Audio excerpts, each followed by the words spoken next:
बिस्मिल्लाहिर्रहमानिर्रहीम। अस्सलाम वालेकुम प्यारे students. Khan Shah training and coaching academy में खुशामदीद।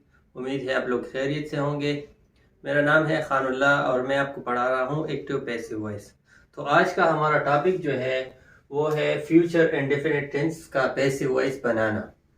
तो फ्यूचर इंडेफिनिट टेंस मैंने ऑलरेडी टेंसेस में पढ़ाया है एक्टिव वॉइस कि उसका स्ट्रक्चर क्या होगा। तो सबसे पहले हमने ज़्यादातर फोकस जो है वो हमने किस पे करना है, हमने स्ट्रक्चर पे करना है, क्योंकि स्ट्रक्चर अगर आपको सही तरीके से याद नहीं होगा तो आप सेंटेंस की पहचान किस तरह करेंगे, फिर इसको कन्वर्ट किस तरह करेंगे। ठीक है, तो हमारे पास स्ट्रक्चर है एक्टिव वॉइस का। पहले सब्जेक्ट आता है, फिर हेल्पिंग वर्ब, फिर वर्ब की फर्स्ट फॉर्म और आखिर में ऑब्जेक्ट आता है। ठीक है, एक्टिव वॉइस में हमारे पास हेल्पिंग वर्ब शल या विल है। ठीक है, इसी तरह पैसिव वॉइस का स्ट्रक्चर हमारे पास है। जो जिस सेंटेंस को हम कन्वर्ट करेंगे तो उसी सेंटेंस का जो ऑब्जेक्ट होगा वो पहले आएगा। पहले ऑब्जेक्ट आता है, फिर हेल्पिंग वर्ब। ठीक है, फिर वर्ब की थर्ड फॉर्म, वो तो आपको पता है कि पैसिव वॉइस में हमेशा वर्ब की थर्ड फॉर्म यूज होती है। फिर बाई का इजाफा और आखिर में जो सब्जेक्ट होता है वो ऑब्जेक्ट की जगह लेता है। इसमें हमारे पास हेल्पिंग वर्ब क्या है, इसमें हमारे पास हेल्पिंग वर्ब शल या विल है और इसके साथ बी का इजाफा है। एक्टिव वॉइस में हमारे पास हेल्पिंग वर्ब शल विल थे, यहां भी शल विल है लेकिन बी का इजाफा है। ठीक है, तो कुछ सेंटेंसेस लिखते हैं और इसी को कन्वर्ट करते हैं पैसिव वॉइस में।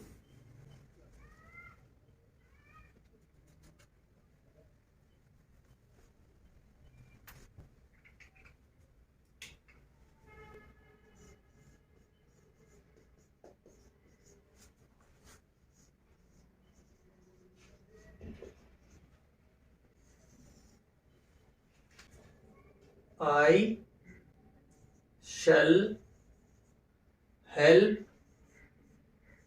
them।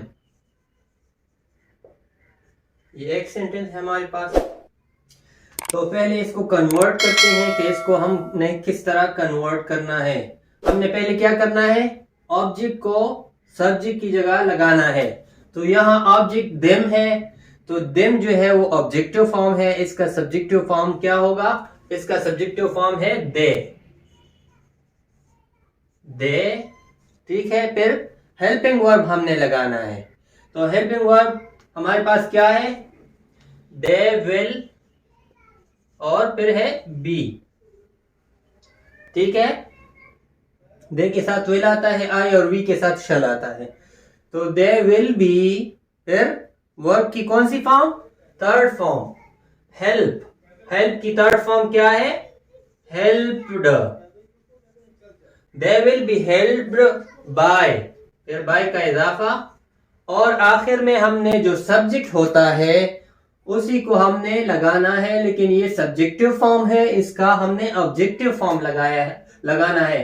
तो यहां आई है तो आई का ऑब्जेक्टिव फॉर्म क्या होगा, मी। ठीक है जी, I shall help them, they will be helped by me. ठीक है, कोई और नेगेटिव सेंटेंस लेते हैं, ये पॉजिटिव था, अभी हम नेगेटिव सेंटेंस लेते हैं। तो दूसरा सेंटेंस है हमारे पास, she will not type this letter.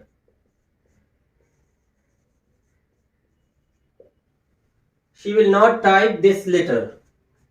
तो हमने क्या करना है, पहले जब भी हम पैसिव वॉइस में कन्वर्ट करते हैं तो हम ऑब्जेक्ट को सब्जेक्ट की जगह लगाते हैं। तो यहां ऑब्जेक्ट हमारे पास क्या है, दिस लेटर है, तो दिस लेटर को पहले लगाएं,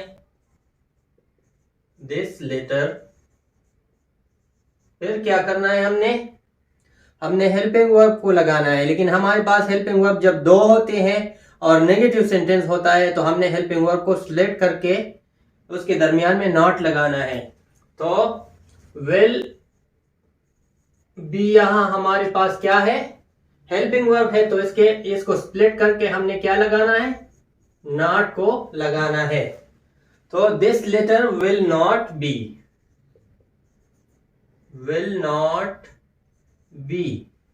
फिर हमने क्या करना है, वर्ब की थर्ड फॉर्म, तो टाइप है तो यहां क्या आएगा, टाइप्ड।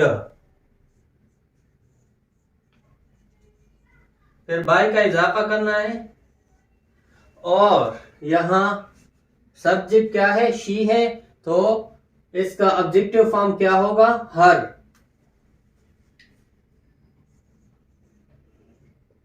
ठीक है। तीसरा सेंटेंस हम कोई इंट्रागेटिव सेंटेंस लेते हैं, क्योंकि ये पॉजिटिव था, ये नेगेटिव है। अभी कोई इंट्रागेटिव सेंटेंस लेते हैं। तो फर्स्ट क्या हम लिखते हैं, शल वी टेक टी। ठीक है, शल वी टेक टी। तो हम जब इंट्रागेटिव सेंटेंस जहां पर भी होता है तो हम वहां पहले क्या लगाते हैं, हेल्पिंग वर्ब को लगाते हैं। तो हेल्पिंग वर्ब पहले आएगा। टी यहां पर हमारे पास ऑब्जेक्ट है, तो ऑब्जेक्ट को सब्जेक्ट की जगह लगाना है, लेकिन पहले हमने क्या करना है, हेल्पिंग वर्ब को लगाना है। तो हेल्पिंग वर्ब क्या है हमारे पास, शल और विल, और इसके साथ क्या है, बी है। तो पहले क्या लगेगा, टी के साथ, टी के साथ विल लगेगा। फिर क्या, जो ऑब्जेक्ट है वो सब्जेक्ट की जगह लेगा, विल टी। फिर क्या है हमारे पास, क्योंकि हेल्पिंग वर्ब हमारे पास दो है, तो बी। हेल्पिंग वर्ब को हमने स्प्लिट करके दरमियान में सब्जेक्ट या ऑब्जेक्ट को लगाया है, विल टी बी। फिर क्या, वर्ब की थर्ड फॉर्म टेक है, टेक टुक टेकन, बाय। यहां सब्जेक्ट हमारे पास वी है, तो वी जो है वो सब्जेक्टिव फॉर्म है, इसका ऑब्जेक्टिव फॉर्म क्या होगा, अस होगा। ठीक है, shall we take T, will T be taken by us. ठीक है, ये था हमारे पास फ्यूचर इंडेफिनिट टेंस। इसके कुछ सेंटेंसेस बनाए और उस पर प्रैक्टिस कर लें। इसका जो स्ट्रक्चर है उसको आप सही तरीके से मेमोराइज कर लें, क्योंकि स्ट्रक्चर को अगर आपको याद नहीं होगा तो सेंटेंस की पहचान नहीं होगी। फिर सेंटेंस की अगर पहचान नहीं होगी तो आप किस तरह फिर कन्वर्ट कर सकेंगे। तो ये था हमारे पास फ्यूचर इंडेफिनिट टेंस का पैसिव वॉइस। अगर वीडियो पसंद आए तो वीडियो को लाइक करें, चैनल को सब्सक्राइब नहीं किया तो चैनल को सब्सक्राइब करके बेल आइकन दबाएं। जिंदगी रही तो दोबारा मुलाकात होगी इंशाल्लाह। तब तक के लिए अल्लाह हाफिज।